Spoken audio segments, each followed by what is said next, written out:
Why did you think you could escape? It's a desperation. When I was escaping from North Korea, as I said, I was not looking for freedom because I did not even know what freedom was. I was like simply looking for a bowl of rice, and hunger means death in North Korea. If you don't eat, you simply die. So with Mm. just hope of being fed, finding some food, I risked my life to cross the frozen river from North Korea into China. And with some unbelievable luck, I made it. Mm. And your mother was with you, right? Initially, my mother and I escaped when I was 13 years old. And as soon as we got across that border into China, they sold my mom and myself separately. And so I was separate from my own mother. And and you ended up as a slave, essentially. Yeah, so they sold my mom for $65 and they Mm. sold me just above $200 because I was child and I was child virgin. And that was very valuable among the perverted like traffickers in China.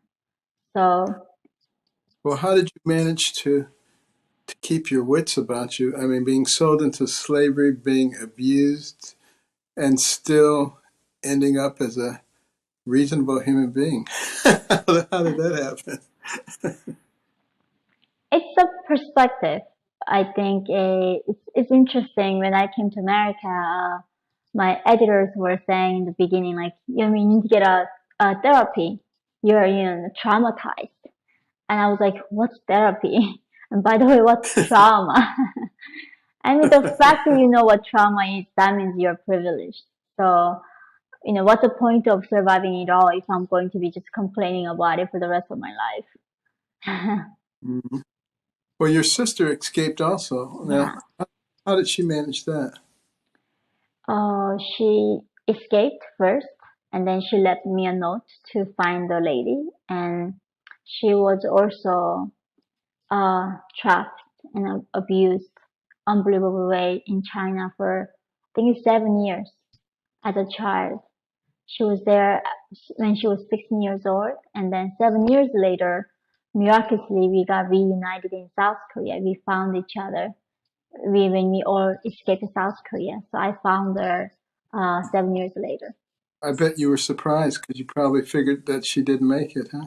Yeah, I mean, during that 7 years, I thought about every kind of scenario, and we really thought, my mother and I thought like a lot of people told us that she was raped and got killed.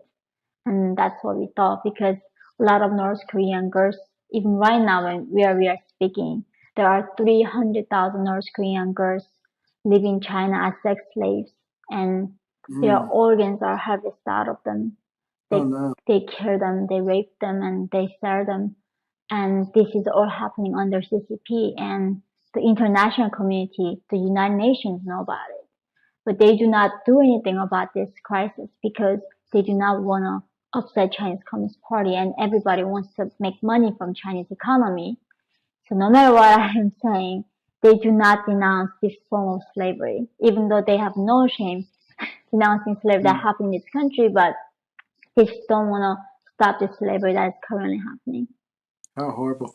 Now, when you finally got to South Korea, it must have been a night and day difference, huh? What were the biggest differences? Well, it's interesting. Of course, I was in paradise, literally. For the first time, I was seeing this nice clean bowl toilet that I've never seen. I have a running water at home. I have electricity. As you can see, if you see the satellite picture of North Korea, it's literally the darkest place in the world. They do Mm. not have electricity in the 21st century. And in South Korea, I was, civilization. It suddenly was as if it was transported in a different planet. Wow. Now, I'm curious. In North Korea, uh, do children are they encouraged to spy on their parents and to report them if they say something that's out of line? Yes, the first thing my mom told me as a young girl was like, do not even whisper. because the birds and mice could hear me. She said the most dangerous thing that I had in my body was my tongue. If I slip Mm. a one wrong word, that was just not gonna kill me. That was going to kill three generations of my family. So Wow. we all watch our backs and neighbors, and there's no such a thing friends. Everybody is watching each other and spying on each other. Wow, that is very, very chilling. But in a way, isn't political correctness and wokeness uh, traveling us along that same road? Because if you say the wrong thing now in America, your livelihood could be threatened. All kinds of and and people are actually tolerating it. That's what's pretty amazing to me. It's insidious and it's infiltrating in a way that a lot of people can be fooled.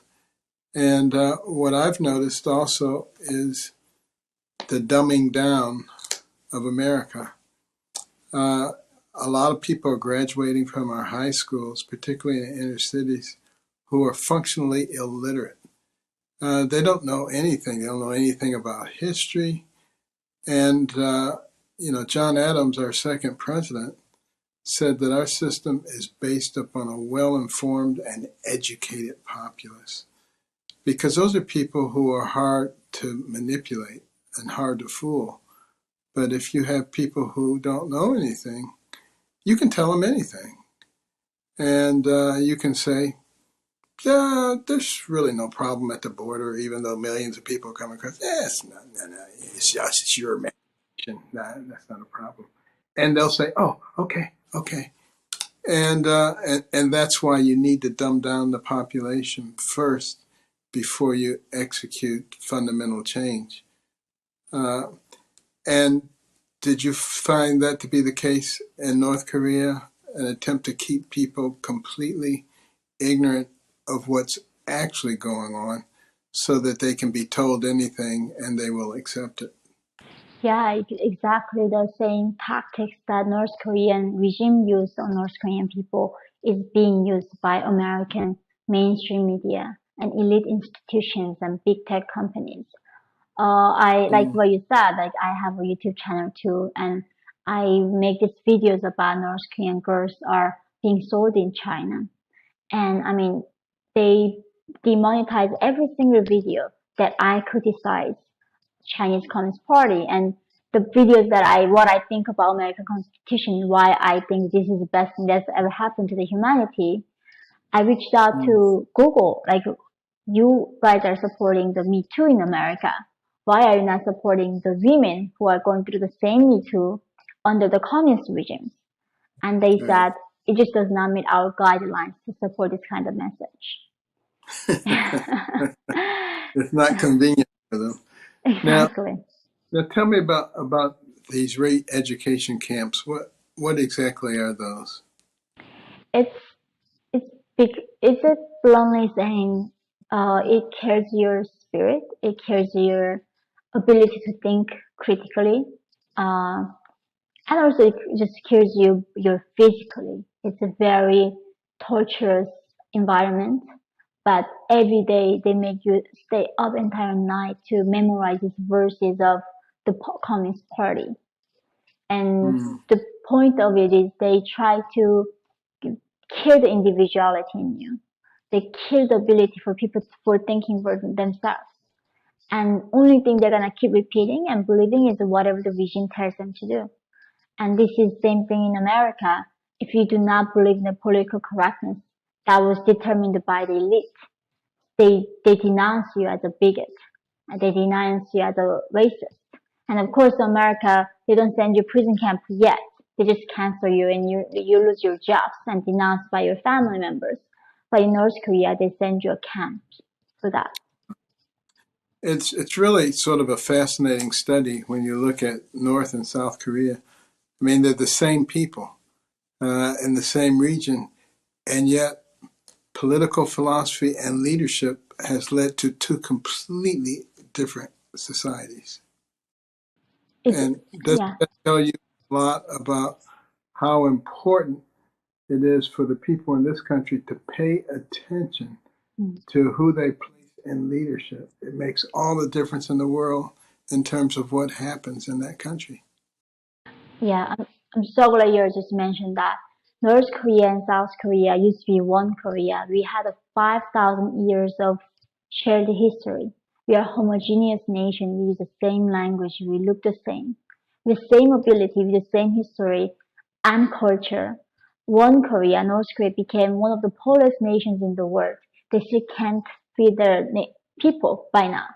South Korea became one of the 11th largest economy with a tiny country. They became the innovative country of Samsung, LG, Dell, like K-pop. They're innovating so much for the humanity, and the only difference they made was choosing a different system. One was a collectivism, the totalitarian communism, and one chose the freedom and democracy and individual liberty.